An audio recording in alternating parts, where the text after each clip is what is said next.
نحمده ونصلي ونسلم على رسوله الكريم اما بعد فاعوذ بالله من الشيطان الرجيم بسم الله الرحمن الرحيم يسألك أهل الكتاب أن تنزل عليهم كتابا من السماء فقد سألوا موسى أكبر من ذلك فقالوا أرنا الله جهرة فأخذتهم الصاعقة بظلمهم ثم اتخذوا العجل من بعد ما جاءتهم البينات فعفونا عن ذلك وآتينا موسى سلطانا مبينا ورفعنا فوقهم الطور بميثاقهم وقلنا لهم ادخلوا الباب سجدا وقلنا لهم لا تعدوا في السبت وأخذنا منهم ميثاقا غليظا صدق اللہ العظیم۔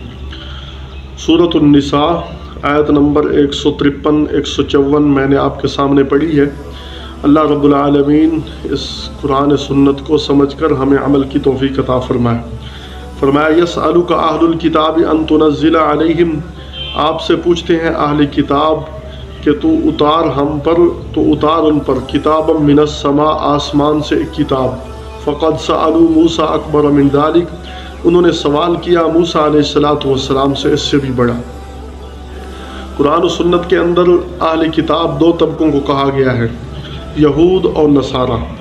یہود تورات والے اور نصارہ انجیل والے، اور یہ بڑے عجیب قسم کی قومیں تھیں۔ تو یہود ان سے سب سے زیادہ شرارتی ہیں، تو انہوں نے حضرت موسیٰ علیہ السلام سے بڑے بڑے سوالات کیے، موسیٰ علیہ السلام کے سامنے بڑے بڑے مطالبات رکھے۔ قرآن حکیم ان کے وہ سوال اور ان کے یہ مطالبات ذکر کر رہا ہے۔ دراصل یہ جب آپ صلی اللہ علیہ وسلم مدینہ طیبہ تشریف لائے تو اس وقت یہود کا ایک گروہ کعب بن اشرف ان کی قیادت میں آپ صلی اللہ علیہ وسلم کے پاس آئے اور کہنے لگے کہ ہم تھوڑی تھوڑی کتاب پر ایمان نہیں لاتے، ہم ایمان اس وقت لائیں گے جب آپ تورات کی طرح پوری کتاب قرآن ہم پر اتاریں گے۔ قرآن جس طرح تورات پوری آئی تھی اسی طرح قرآن آپ لے کر آئیں تو ہم اس قرآن پر ایمان لانے کے لیے تیار ہیں۔ یہ انہوں نے بڑا عجیب سوال کر دیا۔ تو اللہ رب العالمین فرما رہے ہیں یسألک اہل الکتاب ان تنزل علیہم کتابا من السماء، آپ سے یہ درخواست کر رہے ہیں، مطالبہ کر رہے ہیں کہ آپ ان پر آسمان سے پوری کتاب اتاریں۔ فرمایا ان کے یہ مطالبات سن کر آپ پریشان نہ ہوا کریں، آپ گھبرایا نہ کریں۔ کیوں؟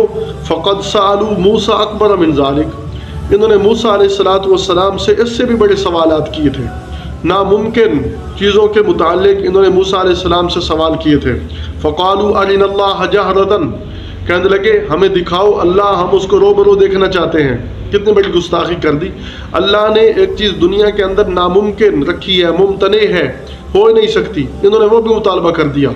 موسیٰ علیہ السلام کے ساتھ تورات لینے کے لیے موسیٰ علیہ السلام گئے، انہوں نے کہا ہم جاتے ہیں تمہارے رب کو دیکھیں گے پھر اس کی بات مانیں گے۔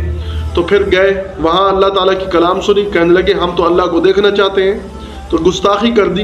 اللہ رب العالمین نے فأخذتهم الصاعقة بظلمهم، ان پر بجلی گرائی ان کے ظلم کی وجہ سے، ختم ہو گئے، مر گئے۔ 70 سردار تھے۔ موسیٰ علیہ السلام پریشان ہو گئے کہ یا اللہ میں تو ان کو یہاں لایا تھا، میں واپس جا کر کیا جواب دوں گا، یا اللہ ان کو زندہ فرما۔ اللہ تعالیٰ نے موسیٰ علیہ السلام کی درخواست منظور فرمائی، ان کو زندگی عطا کی۔ ثم اتخذوا العجل من بعد ما جاءتهم البينات، فرمایا پھر انہوں نے نشانیاں دیکھنے کے باوجود، اللہ تعالیٰ کی قدرت کی نشانیاں دیکھنے کے باوجود، موسیٰ علیہ السلام تورات لینے آئے، انہوں نے بچھڑے کو معبود بنا لیا۔ فرمایا فعفونا عن ذلك، پھر اللہ نے ان سے درگزر کیا، کیسے ان کو معاف کیا، کیسے معاف کیا؟ اللہ رب العالمین نے ان کو قتل کا حکم دیا، 70,000 کے قریب انہوں نے ایک دوسرے کو قتل کیا، پھر اللہ نے ان کو معاف کیا۔ وَآتَيْنَا مُوسَىٰ سُلْطَانًا مُبِينًا، اور ہم نے موسیٰ علیہ السلام کو سری غلبہ عطا کیا کہ موسیٰ علیہ السلام نے اس بچڑے کو جلا ڈالا، ان کی خاک بنا دی، خاک کو اڑا دیا، دریا میں پھینک دی، تو موسیٰ علیہ السلام کو غلبہ عطا کیا۔ اب تورات آ گئی، تورات آنے کے بعد فرمایا وَرَفَعْنَا فَوْقَهُمُ الطُّورَ، کہنے لگے ہم تورات کو ماننے کے لیے تیار نہیں، اس میں تو بڑے مشکل احکام ہیں، ہمارے مزاج کے خلاف ہے، ہم اس کو نہیں مانیں گے۔ اللہ نے طور پہاڑ پہ ان پر معلق کر دیا، کھڑا کر دیا۔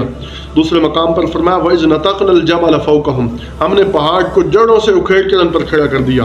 قرآن حکیم کی یہ آیت وَإِذْ نَتَقْنَا الْجَبَلَ فَوْقَهُمْ، ان لوگوں پر سری رد کر رہی ہے جو لوگ کہتے ہیں کہ یہ معجزہ نہیں تھا۔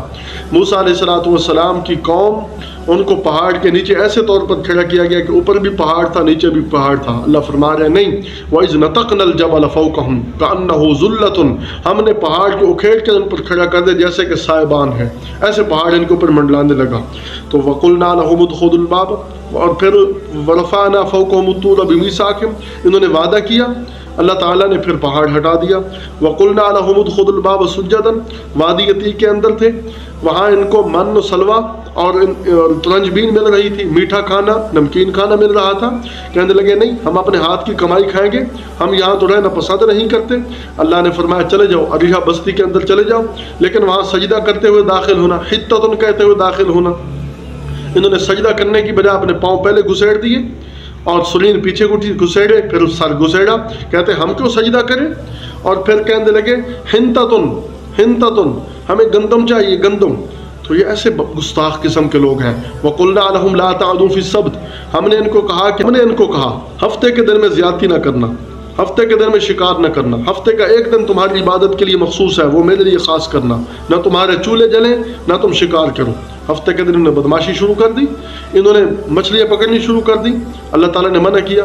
وَأَخَذْنَا مِنْهُمْ مِيثَاقًا غَلِيظًا، اور ہم نے ان سے بڑے بڑے پختہ وعدے لیے، لیکن یہ کسی وعدے پر پورا نہیں اترے۔ تو یہ تو بڑے بڑے سوال کرنے والے گستاخ قسم کے لوگ ہیں۔